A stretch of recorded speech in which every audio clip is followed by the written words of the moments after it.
Votre émission À découvert vous est présentée par le pôle formation des industries technologiques Bourgogne 5889, créateur de compétences.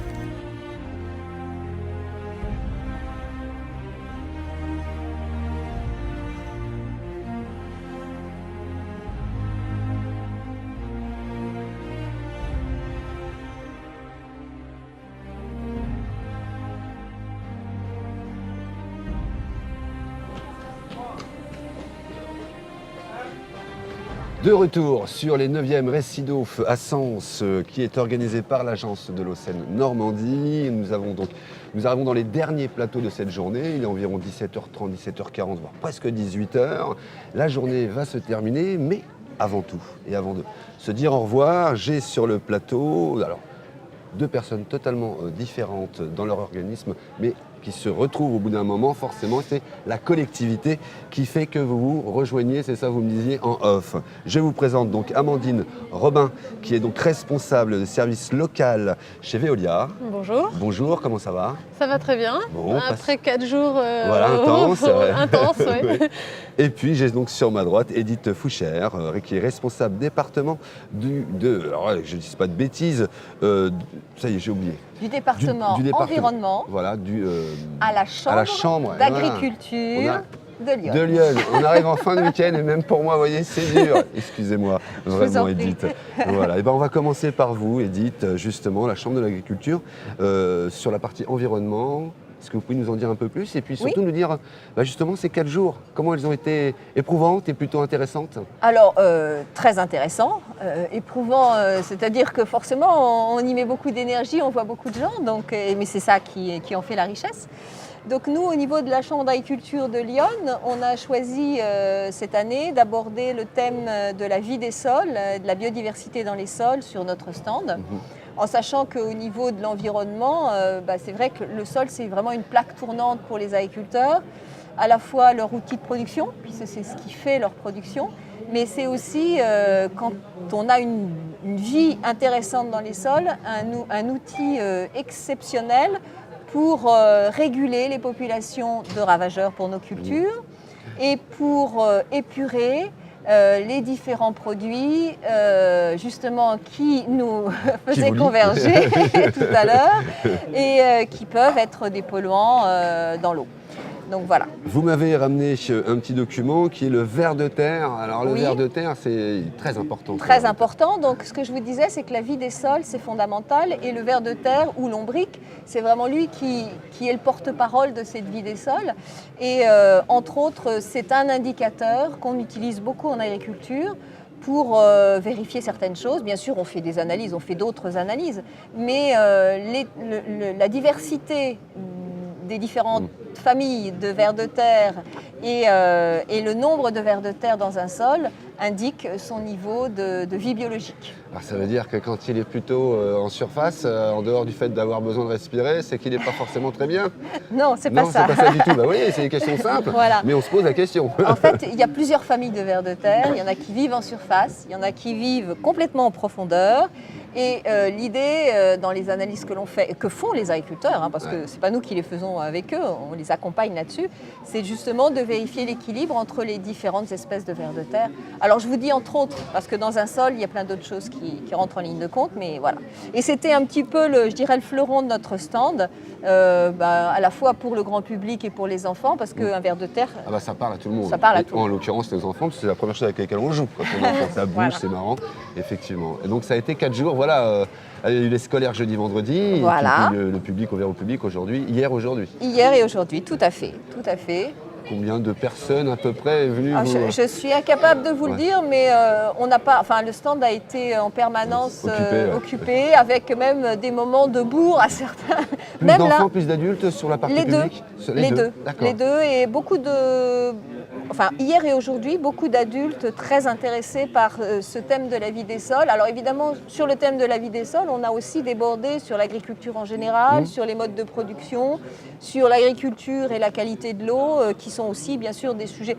Ce n'était pas le sujet phare pour nous de cette année, parce que c'est des sujets qu'on a déjà traités, sur lesquels on reviendra, mais c'est évidemment des sujets qui intéressent les adultes, le public moins enfantin, on va dire. Amandine Robin, sur la partie Véolien, alors vous êtes aussi dans les sols. On fait chez Veolia une multitude de métiers à tous les échelons, que ce soit national, international. Voilà. Ici, nous, au niveau local, comme partout en France, on a un vrai sujet sur le rendement de réseau et la gestion des fuites. C'est ce sur quoi on a décidé d'axer notre stand au Récido. C'est la première fois qu'on participait au Récido. Effectivement. Donc c'était un peu notre baptême du feu. Et vraiment, déjà, chapeau pour l'organisation parce que c'est super bien rodé. Et on est vraiment content de l'activité sur notre stand aussi. Donc le rendement de réseau, ça parle pas mal aux adultes et encore. Bien sûr, ouais. Et pour les enfants, on est plutôt parti sur les fuites d'eau et la consommation d'eau à la maison. Donc en faisant des petits jeux qui leur faisaient deviner la quantité d'eau qu'on gâche avec les fuites d'eau à la maison, ou ce pourquoi on utilise le plus l'eau à la maison, et ça donne lieu à des échanges. C'était vraiment intéressant. Et puis pareil, le stand n'a pas des amplis, on a un super emplacement, les gens arrivent tout de suite sur notre stand et on était bien occupés. Alors justement, est-ce qu'il y a beaucoup de fuites sur les réseaux ? Les canalisations, en l'occurrence, les réseaux. Malheureusement, oui. Les réseaux, vous savez, l'eau potable a été installée, alors surtout dans les campagnes, ça commence à faire 70, 80 ans, bientôt une centaine d'années. Et les réseaux, malheureusement, ne sont pas éternels. Oui. Les budgets pour renouveler les réseaux ne sont pas suffisants. Pour assurer un renouvellement suffisant, il faudrait renouveler environ 2% par an des canalisations pour avoir une durée de vie de 50 ans. Alors du coup, vous creusez, vous colmatez plutôt que de changer. Du coup, on creuse et on colmate. Ouais. Et c'est vrai que donc nous, on travaille pour les collectivités. C'est généralement pas nous qui faisons le renouvellement du réseau, sauf si la commune le demande. C'est vraiment les collectivités qui doivent être demandeuses là-dessus. Nous, on leur apporte les outils pour savoir, par exemple, quels sont les réseaux à changer en priorité pour améliorer ces rendements de réseau. Et ensuite, beaucoup d'outils pour trouver les fuites aussi au quotidien. Alors s'il y a fuite, ça veut dire qu'il y a intrusion d'éléments perturbateurs? Ah non, c'est le contraire. Non, c'est le contraire. C'est-à-dire que les réseaux en eau potable étant sous pression, c'est l'eau qui sort. Donc il faut savoir qu'en France, déjà, quand sur un réseau rural, on arrive à 20% seulement d'eau perdue, on est vraiment très content. On est souvent plus de 20% de l'eau qui est envoyée dans les canalisations qui est perdue à cause des fuites. Donc le but, c'est vraiment d'améliorer ça parce que c'est de l'énergie, c'est de l'eau qui est consommée, mais c'est aussi de l'énergie et puis des produits de traitement qui sont utilisés pour aller dans le sol. Comment vous arrivez à travailler? C'est-à-dire vous êtes amenés à travailler ensemble le reste de l'année sur une partie ou sur des problématiques communes? On travaille en collaboration, en particulier via des collectivités qui travaillent avec ces fermiers, ces sociétés d'affermage. Quand on gère, nous, au niveau de la Chambre d'agriculture, les aspects de protection de l'eau et des enjeux de qualité de l'eau. À ce moment-là, les collectivités qui ont la responsabilité de distribuer de l'eau potable peuvent être amenés à mener des études sur les territoires qui alimentent leurs ressources en eau potable. Et comme on est dans un département très rural, c'est-à-dire que l'occupation du sol est majoritairement agricole en général. Et donc par ce biais-là, on a des liens importants avec les collectivités, à la fois pour échanger des informations, à la fois pour réfléchir avec les agriculteurs et mettre en lien les agriculteurs avec les collectivités pour réfléchir à des solutions qui pourraient se mettre en œuvre sur les exploitations agricoles. Et le sujet qui nous animait tout à l'heure, c'est aussi les analyses d'eau. Et en ça, on a des liens importants parce que les collectivités font des analyses d'eau. Et à travers ces analyses d'eau, on voit s'il apparaît des produits qui sont embêtants ou non. Et on cherche, chacun de notre côté, des solutions pour pallier à ces problèmes. D'accord. Oui, effectivement, on parlait pour moi, de nouvelles molécules qui sont bien connues de la Chambre d'agriculture, qui ne sont pas si nouvelles que ça, mais pas pour vous. Mais qui arrivent dans les sols et qui s'infiltrent avec un certain retard dans les sols. Et les analyses d'eau sont de plus en plus poussées. Il faut savoir que les collectivités et nous, on fait notre programme d'analyse pour les collectivités, mais il y a aussi l'Agence régionale de santé qui fait des analyses de plus en plus poussées.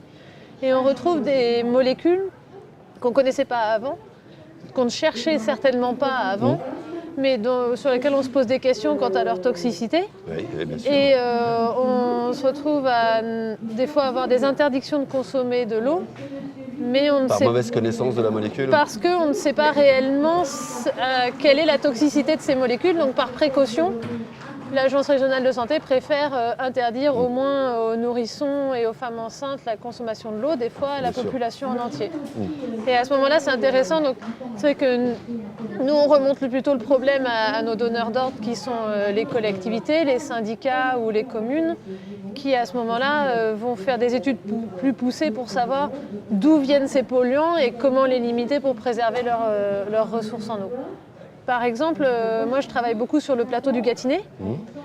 On ne distribue jamais d'eau qui n'est pas traitée en raison des pesticides. D'accord, ok. On ne peut pas, sur ce périmètre-là, distribuer directement l'eau qui est pompée dans le sol. Elle doit d'abord être traitée pour plusieurs raisons, pas seulement d'origine agricole, mais principalement quand même pour les nitrates et les pesticides, puisqu'on est dans, comme vous disiez, un territoire très rural avec les intrants qui sont qui arrivent dans l'eau. Et nous, sur ce territoire du Gâtinais, justement, on est en lien avec les collectivités et on est en lien avec les agriculteurs des territoires concernés, donc qui ont été identifiés, et on travaille avec eux à mettre en place, à réfléchir sur leur système de production pour que ces systèmes présentent le moins de risques de fuite de ces produits-là. Voilà. D'accord, donc vous travaillez ensemble. Dans la même direction. Dans la même direction. Est-ce que globalement, dans Lyon, notre eau est bonne et propre? Allez, prenons des risques. C'est une question un petit peu difficile. C'est difficile à dire. Forcément, celle qui est distribuée au robinet, elle est très bonne, puisqu'elle est très très très surveillée. Et donc très très très traitée? Ça dépend des endroits. Forcément. C'est complètement, Pas forcément. c'est très différent d'un cas à l'autre, et c'est très suivi pour que justement, donc celle qui est distribuée au robinet des usagers, elle est forcément très bonne. Après, le goût des uns et des autres peuvent trouver des goûts, mais au niveau santé, elle est forcément bonne. Et moi, mais elle peut être traitée. Je vais revenir juste sur un aspect de qualité. Il y a un certain nombre de... il arrive qu'il y ait des gens qui disent dans Lyon, on a de l'eau de mauvaise qualité, on a ceci, on a cela. Je me suis permis de poser cette question, parce que j'ai ce retour, là. Ça passe tout à fait dans la presse.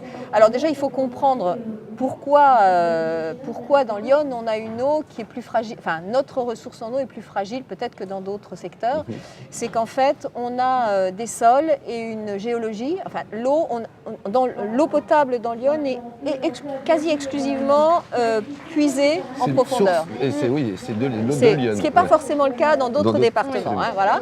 Et on a des sols et une géologie qui sont fragiles. C'est-à-dire qu'on peut avoir des liens rapides entre la surface et l'endroit, enfin le sous-sol où on prend l'eau, les nappes phréatiques. Donc du coup, il se trouve que... Et puis alors, en plus, il y a un autre élément, c'est que dans Lyon, depuis très longtemps, on s'intéresse à ces problèmes-là, même au niveau de l'agriculture. Oui. Et du coup, on étudie un certain nombre de choses. Et c'est dans Lyon, souvent, que les analyses sont les plus poussées. Donc, si vous voulez, on a un contexte qui est assez fragile. Ceci dit, on est dans un département où l'agriculture est quand même occupe une masse importante. Donc l'agriculture est très concernée par ces problèmes-là et travaille vraiment à essayer d'améliorer. Mais c'est vrai qu'à chaque fois qu'on pousse le niveau analytique, c'est ce que disait ma collègue, c'est que finalement on retrouve des choses. Alors on essaie de mettre en place des choses, mais on retrouve des molécules dont on n'a pas bien une connaissance fine du niveau de toxicité. Donc finalement, on ne sait pas si on fait des efforts pertinents.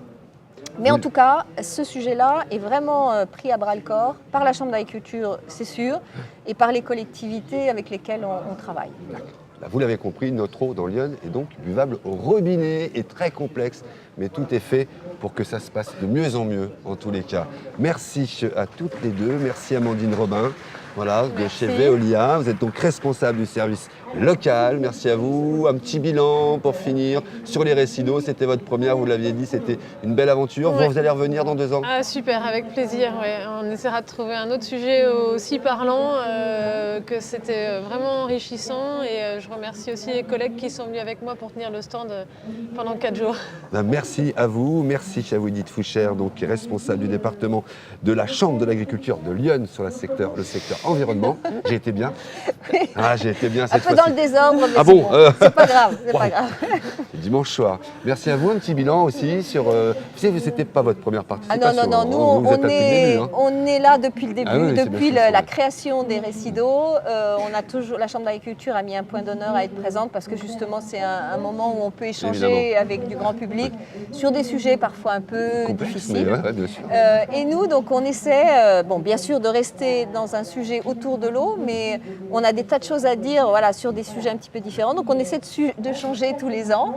Et donc, bien sûr, on sera présent Dans 2 ans. Dans 2 ans. Très bien. Eh ben, merci à vous. Hâte de vous retrouver donc dans 2 ans. Eh ben, merci aussi à vous d'avoir été là pour suivre tous ces plateaux. On se retrouve dans quelques minutes pour le JT des JT de Comcom TV. Vous allez voir plein d'actualités, mais cette fois-ci un peu plus léger que nos problèmes en ce moment d'eau.